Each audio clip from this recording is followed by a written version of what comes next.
So, nagpakulo na po ako ng tubig. Good morning po sa inyo lahat. Yan, mainit na po yung tubig natin. Meron po tayong mga pork belly dito. Yan. So, lagay na po natin. Dahan-dahan lang po para hindi tayo papasok. Yan o. Ang ganda ng mga pork belly natin. Yan o. Maglalagay tayo ng bawang. Yan. Siyempre kapag may bawang, may sibuyas. Yun. Maglalagay tayo ng asin, pampalasa. Yan. Kapag merong asin, siyempre meron din paminta. Yun.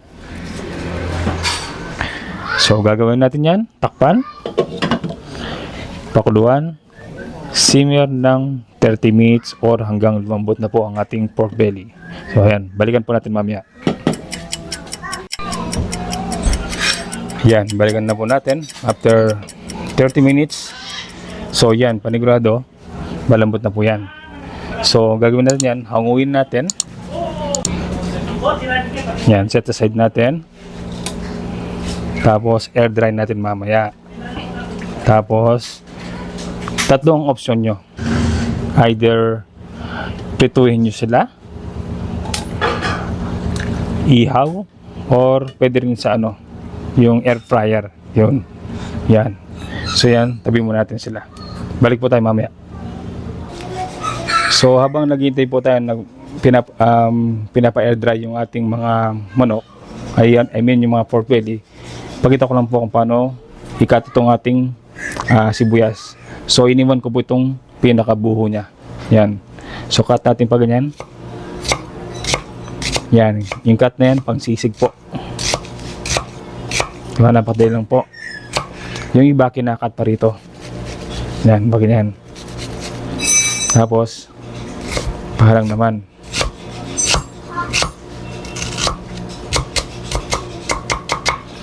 Yung purpose nito, para meron kayong hawakan. Yan.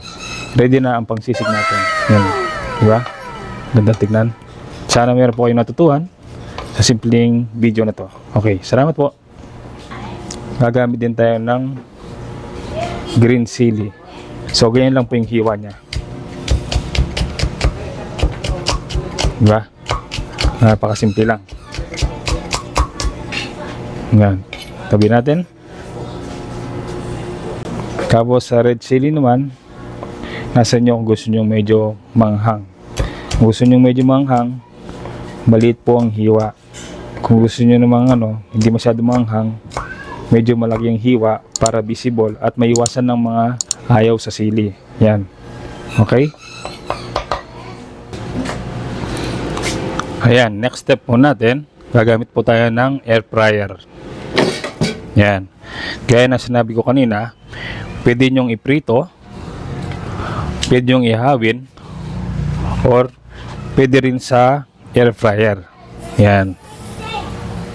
So nilagay ko lang yan sa pinakamataas na temperature, yung pinakamainit.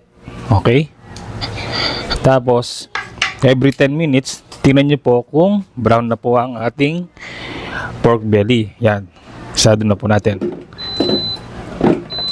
So mamaya, balik po tayo. Okay? Yan. Balikan na po natin. After 7 minutes. Yan. Pakita ko po sa inyo. Yun o. So gagawin na dyan. Set aside natin. Palamigin. Tapos hiwain into sisig po. Okay? Balik po tayo mamaya. So ang next step po natin, maghihiwa na po tayo ng pork belly. Yan. Malamig na po siya. Pwede na po natin yan hawakan. So nasa nyo po kung gaano po kalaki yung hiwa nyo. Yan. Ganyan lang po. Gusto nyo nung medyo malaking hiwa, nasa sa inyo po. Yan o.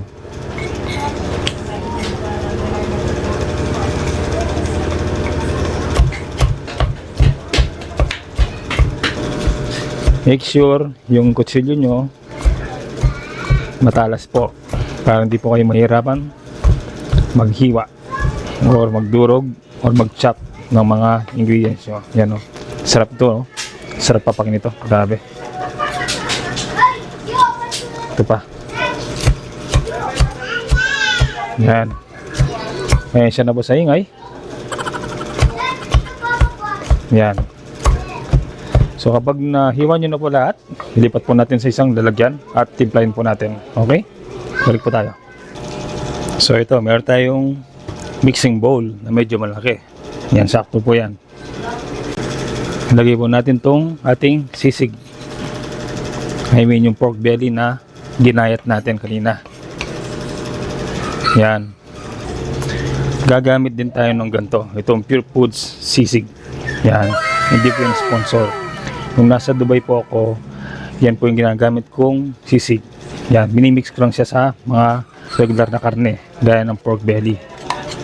So may lasa na po yan. So ang gagawin natin yan, konting adjustment na lang. So dalawang gagamitin natin. Yan. Kung gusto nyo pong bumili ng ganyan, makita nyo po yung link sa baba. Pag-check na lang po. Yan. So syempre dahil sisig yan, kagaya ng ginawa ko yun naghiwa po ako ng sibuyas. Ito. Add po tayong sibuyas. Yan. Nagugas naman po akong kamay. Tansyan-tansyan lang po. Yan.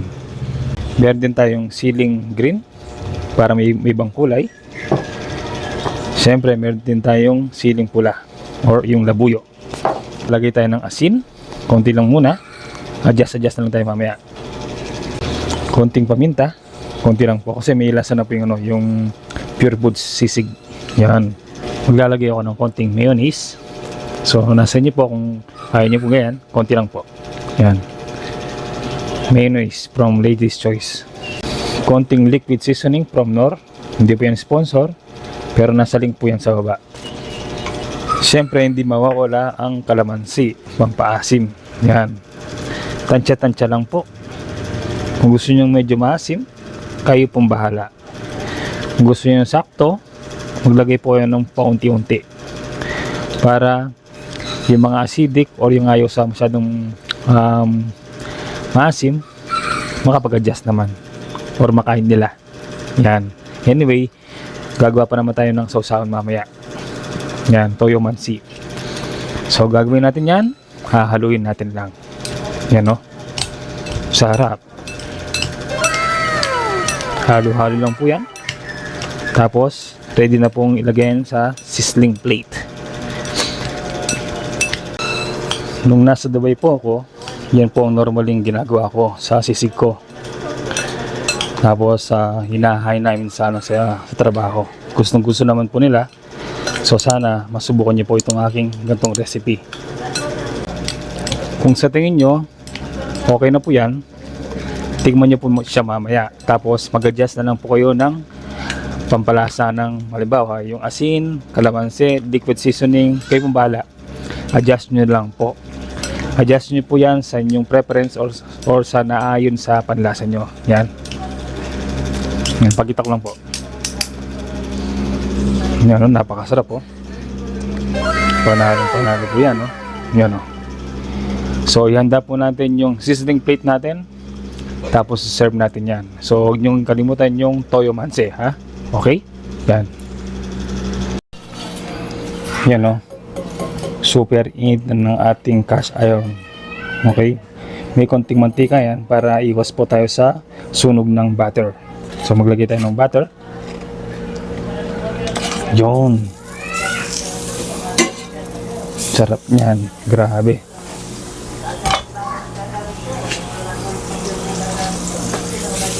Yan. So ngayon, nabihag na po natin itong ating sisig. Sarap po. Panalong panalo po yan. San ka pa, boy? Oh. Sarap ihanda yan sa mga kaibigan. Kung nagmamadali ka, yan ang magandang ihahin sa mga bisita mo. Konting lang halo para merong toast sa baba. Yan, grabe, sarap mga amoy. Sana nandito po kayo. Yan, patapos na po tayo. So, in-invite ko kayong mag-like, subscribe, sa aming YouTube channel at mag-comment na rin po. Okay po? Sana meron kayong nakuwang mga idea sa ating quick and easy na recipe for today. Okay? Maraming salamat po sa panonood. Mag-ingat po kayo lagi at God bless. So, huwag kalimutan mag-add tayo ng kalamansi sa gitna bago natin i-serve yan. Yun o, ganda ng presentation natin o. Tapos meron tayong sili. Yan. Para magandang tignan po. Yan. Sana magustuhan niyo po yung aming presentation for today. Yun. Oh. Kung makita niyo ng mga kaibigan niyo yan, anong masasabi nila? Diba panalo? Yan. Pagkita ko lang po ng malapitan. Yan o. Makita niyo po ba? Napakasarap niyan. Ihanda niyo na yung Red Horse or yung paborito nyong beer na San Miguelite na punong-puno ng yelo ang baso. So, pakitag na rin po yung mga kaibigan nyo, yung mga manginginom, yung mahilig sa mga street foods. Yan. Wala pong itlog yan, pero pwede po kayo maglagay ng itlog. Yan. So, sana nag-enjoy po kayo sa aming munting recipe. Ingat po lagi at God bless. Yan, no?